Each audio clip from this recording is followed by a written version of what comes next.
ಗೊತ್ತಿದೆ, ರಾಷ್ಟ್ರಪತಿಗಳು ಅಂದ್ರೆ ಪ್ರೋಟೋಕಾಲ್ ಪ್ರಕಾರ ಯಾರು ಕೂಡ ಅವ್ರನ್ನ ಟಚ್ ಮಾಡುವಾಗಿಲ್ಲ.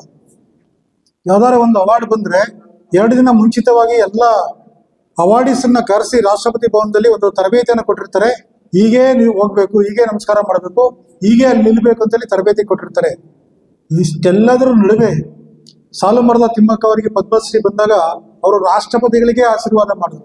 ಯಾಕಂದ್ರೆ ಆ ತಾಯಿಗೆ ಅಷ್ಟೊಂದು ಶಕ್ತಿ ಇತ್ತು. ರಾಮನಾಥ್ ಕೋವಿಂದ್ ಅವರು ಏನು ಬೇಜಾರು ಮಾಡ್ಕೊಳ್ಳಿಲ್ಲ, ಇವರು ಅವರಿಗೆ ತಲೆ ಮೇಲೆ ಕೈ ಇಟ್ಟು ಆಶೀರ್ವಾದ ಮಾಡಿದ್ರು. ಅಂತ ಒಂದು ಚಿತ್ರಣವನ್ನು ನಾವೆಲ್ಲ ನೋಡಿದ್ದೇವೆ. ಅಂತ ಮಹಾನ್ ತಾಯಿ, ದೊಡ್ಡ ವ್ಯಕ್ತಿ ಅವರು. ನೋಡಿ, ಶತಾಯುಷಿಗಳಾಗಿ ಪರಿಸರದ ಬಗ್ಗೆ ಕಾಳಜಿಯನ್ನು ಇಟ್ಕೊಂಡಿದ್ರು, ಮರಗಿಡಗಳ ಬಗ್ಗೆ ಕಾಳಜಿಯನ್ನು ಇಟ್ಕೊಂಡಿದ್ರು. ಮತ್ತೆ ಇನ್ನೊಂದು ವಿಚಾರಗಳ ಬಗ್ಗೆ ಯಾವತ್ತೂ ಕೂಡ ಅವರು ತಲೆ ಕೆಡಿಸ್ಕೊತಿರ್ಲಿಲ್ಲ. ಅದಕ್ಕೋಸ್ಕರನೇ ಅವರು ಸುಮಾರು 114 ವರ್ಷಗಳ ಕಾಲ ಬದುಕಿದ್ರು.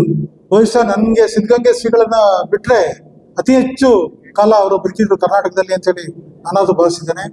ಅಂತ ಒಂದು ದೊಡ್ಡ ಜೀವದ ಹೆಸರಿನಲ್ಲಿ ಇವತ್ತು ಕವಿಗೋಷ್ಠಿಯನ್ನು ಮಾಡ್ತಾ ಇದ್ದಾರೆ. ಈಚೆಗೆ ನಮ್ಮನ್ನ ಅಗಲಿದಂತ ಶತಾಯುಷಿ ಸಾಲುಮರದ ತಿಮ್ಮಕ್ಕ, ವೃಕ್ಷಮಾತೆ ಅಂತಾನೆ ಹೆಸರಾಗಿದ್ರು. ಅವರ ಹೆಸರಿನಲ್ಲಿ ಒಂದು ವೇದಿಕೆಯನ್ನು ನಿರ್ಮಾಣ ಮಾಡಿಕೊಂಡು ಕವಿಗೋಷ್ಠಿ ಕಾರ್ಯಕ್ರಮವನ್ನ ಮೂಲಕ ಅವರಿಗೆ ಒಂದು ಗೌರವವನ್ನು ಸೂಚಿಸ್ತಕ್ಕಂಥ ಕೆಲಸವನ್ನ ಮಹಾದೇವ್ ಅವರು ಮತ್ತು ಅವರ ತಂಡ ಮಾಡ್ತಾ ಇದೆ. ಅದಕ್ಕೋಸ್ಕರ ನಿಮ್ಮೆಲ್ಲರ ಪರವಾಗಿ ಈ ಒಂದು ಪರಿಸರ ಕಾಳಜಿಯನ್ನ ಮೆರೀತಾ ಇರತಕ್ಕಂತಹ ಮಹಾದೇವ್ ಮತ್ತು ತಂಡಕ್ಕೆ ಅಭಿನಂದನೆಗಳನ್ನ ಸಲ್ಲಿಸಲಿಕ್ಕೆ ಬಯಸ್ತೇನೆ. ಮಹಾದೇವ್ ಅವರಿಗೆ ನಾನೊಂದು ಸಲಹೆ ಕೊಡ್ತೀನಿ.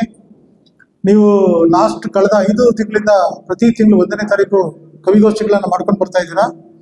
ನೆಕ್ಸ್ಟ್ ಬೇರೆ ರೀತಿ ಕಾರ್ಯಕ್ರಮಗಳನ್ನು ರೂಪಿಸಿ. ಯಾಕಂದ್ರೆ ಕೆಲವರಿಗೆ ಸಂದೇಹ ಇದೆ, ಪ್ರತಿ ತಿಂಗಳು ಕನ್ನಡ ರಾಜ್ಯೋತ್ಸವ ಅಂತ ಹೇಳಿದ್ರೆ ಇದೇನಂತೇಳಿ ಇಲ್ಲೇ ಇದ್ದಾರೆ ಮಹಾದೇವ್. ಅದಕ್ಕೆ ನೀವು ಪ್ರತಿ ತಿಂಗಳು ಕಾರ್ಯಕ್ರಮಗಳನ್ನು ಮಾಡಿ. ಯಾಕಂದ್ರೆ ಕನ್ನಡದ ಕೆಲಸವನ್ನ ಯಾವಾಗಲೂ ಕೂಡ ಮಾಡಬೇಕು. ಕನ್ನಡ ತೇರನ್ನ ಎಲ್ಲರೂ ಕೂಡ ಸೇರಿ ಎಳಿಬೇಕು. ನೀವು ಈ ರೀತಿ ಸಾಲುಮರದ ತಿಮ್ಮಕ್ಕ ಅವರ ಹೆಸರಿನಲ್ಲಿ ಮಾಡ್ತಾ ಇದ್ರಲ್ಲ, ಇದೇ ರೀತಿ ಬೇರೆ ಬೇರೆ ವಿಷಯಗಳನ್ನು ಇಟ್ಕೊಂಡು ಕವಿಗೋಷ್ಠಿಗಳನ್ನು ಮಾಡೋದ್ರ ಮೂಲಕ ಕನ್ನಡ ಪರ ಕೆಲಸಗಳನ್ನು ಮಾಡಿ ಅಂತ ಹೇಳಿಕ್ಕೆ ಬಯಸ್ತೇನೆ. ನೋಡಿ, ಒಂದು ಗ್ರಾಮಾಂತರ ಪ್ರದೇಶದಲ್ಲಿ ಇದ್ಕೊಂಡು, ಯಾಶನಲ್ಲೆಲ್ಲ ಇದ್ಕೊಂಡು ಅಲ್ಲೊಂದು ಸಾಂಸ್ಕೃತಿಕ ತಂಡವನ್ನು ಕಟ್ಟಿಕೊಂಡು ಈ ರೀತಿಯ ಕನ್ನಡ ಕೆಲಸಗಳನ್ನ ಮಾಡ್ಕೊಂಡು ಬರ್ತಾ ಇರೋದು ಮಹಾದೇವ್ ಅವರ ದೊಡ್ಡತನ. ಅವರಿಗೊಂದು ಚಪ್ಪಾಳೆಯನ್ನ. ಈ ರೀತಿ ನೀವೆಲ್ಲ ಸೇರಿ ಕನ್ನಡದ ಕೆಲಸವನ್ನು ಮಾಡೋಣ. ಮತ್ತೆ ಮುಂಚೆ ಎಲ್ಲ ನಾವು ಕನ್ನಡ ರಾಜ್ಯೋತ್ಸವನ್ನೇ ಕರ್ನಾಟಕದಲ್ಲಿ ಮಾತ್ರ ಆಚರಿಸ್ತಾ ಇದ್ವಿ. ಇವತ್ತು ಪ್ರಪಂಚದ ಮೂಲೆ ಮೂಲೆಯಲ್ಲಿ ಆಚರಿಸ್ತಾ ಇದ್ದಾರೆ. ಯಾಕಂತ ಹೇಳಿದ್ರೆ ಮಕ್ಕಳಿಗೆ ವಿದ್ಯೆ ಅವರನ್ನ ಅಲ್ಲಿಗೆ ತಲುಪಿಸಿದೆ, ಉದ್ಯೋಗ ಅವಕಾಶಗಳು ಸಿಗ್ತಾ ಇದೆ. ಇಂಜಿನಿಯರ್ಸು, ಡಾಕ್ಟರ್ಸ್ ಆದವರೆಲ್ಲ ಪ್ರಪಂಚದ ಎಲ್ಲ ಕಡೆ ಕನ್ನಡ ಕೂಟಗಳನ್ನ, ಕನ್ನಡ ಸಂಘಟನೆಗಳನ್ನ ಕಟ್ಕೊಂಡು ಕನ್ನಡ ಕಲಾವಿದರನ್ನ, ಕನ್ನಡ ಕವಿಗಳನ್ನ, ಕನ್ನಡ ಸಾಹಿತಿಗಳನ್ನ, ಕನ್ನಡ ಹೋರಾಟಗಾರರನ್ನ, ರಾಜಕಾರಣಿಗಳನ್ನ ಅಲ್ಲಿ ಕರೆಸಿ ಕಾರ್ಯಕ್ರಮಗಳನ್ನ ಮಾಡುವುದರ ಮೂಲಕ ಕನ್ನಡವನ್ನ ಬೆಳೆಸ್ತಕ್ಕಂಥ ಕೆಲಸವನ್ನ ವಿದೇಶದಲ್ಲಿ ಕೂಡ ಮಾಡ್ತಾ ಇದ್ದಾರೆ.